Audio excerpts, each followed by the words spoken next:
Glen Gulutzan, the new old coach of the Dallas Stars. I don't even know how to introduce that. It is a tricky one. It's a little surreal, isn't it?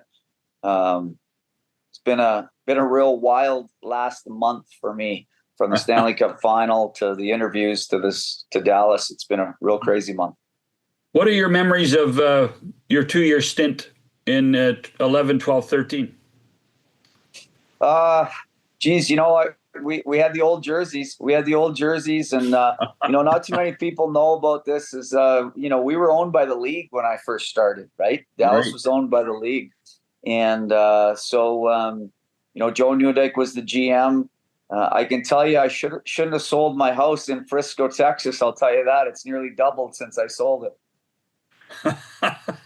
Wow. Yeah. Not many people get to do a loop around. So what have you noticed, real estate and beyond that you've explored since you've been hired?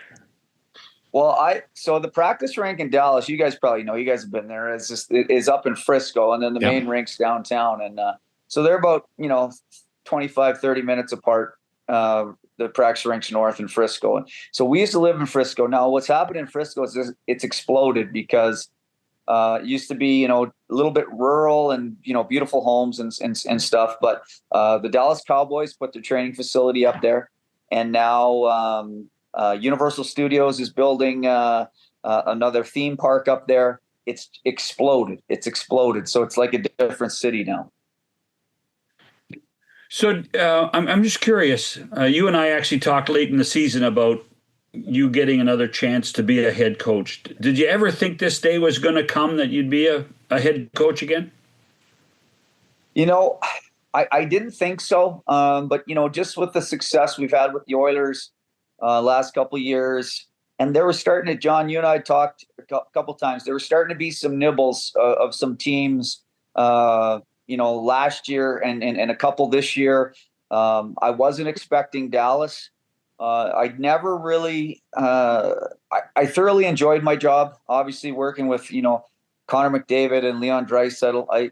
I really was content trying to win a Stanley Cup with the, that group, Nugent Hopkins and Nurse. And, it was very fulfilling. So did it brush my mind? Yeah. Was I getting to the point after 7 years of Edmonton where I thought, maybe I got to take a step back and maybe go be a head coach somewhere else, whether it's the minors or Europe or whatever it is.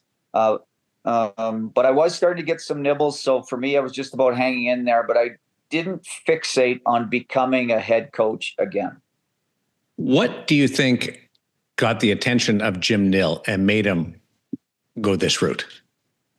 Well, the one thing that kind of story hasn't been told, Darren, is that when Jim took over, my contract, when Jim took over in Dallas in 2013, and my contract was finished, but I had a month left. So him and I actually met for 2 or 3 weeks, going over players. I know we were going to go to Austin, Texas together. It never materialized.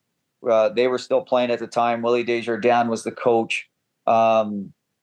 We were still kind of going over things. And then he said, I either got to offer you a contract or let you go. And he called me in like a week later and said, you know what, I'm not going to renew your contract. But we've always kept in contact a little bit.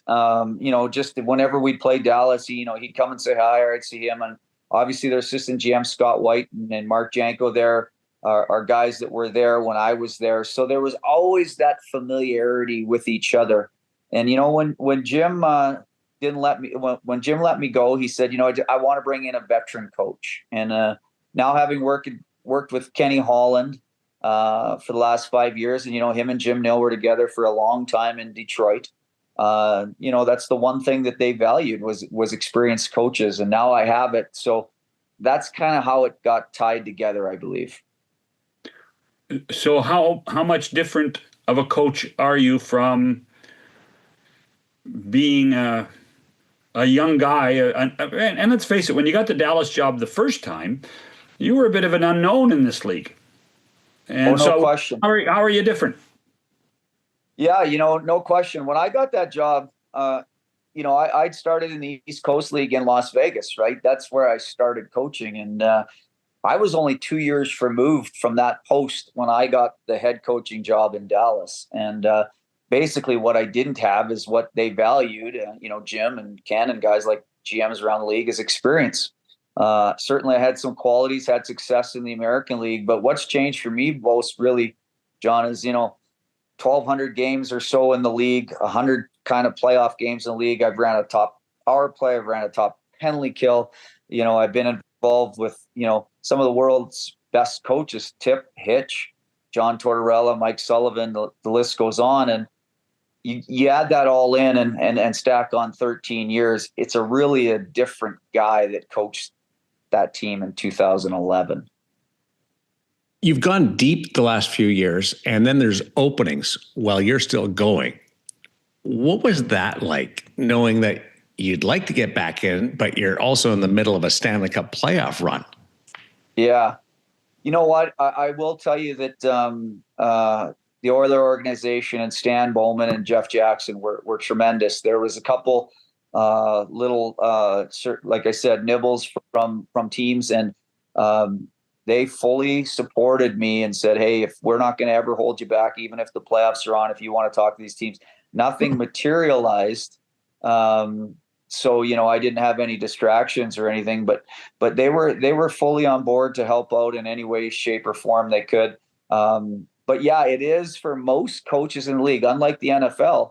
For most coaches in this league, they can miss their window if they're playing too long to get a job, because some teams just aren't willing to wait to interview. Now, lots of people don't know you actually, you're in Calgary today, and so your family's been living in Calgary all this time, even though you were coaching in Edmonton. How is that going to change at this point in your life? Well, it's going to change in the fact that I don't have any kids going to school anymore. My youngest daughter is 18, and believe it or not, she's off to Dallas, Texas, in a place called Hill College in Hillsboro, Texas, an hour from Dallas. So she's going down there to play softball on a scholarship at a junior college. So then now it's just basically empty nesters. I got everybody else.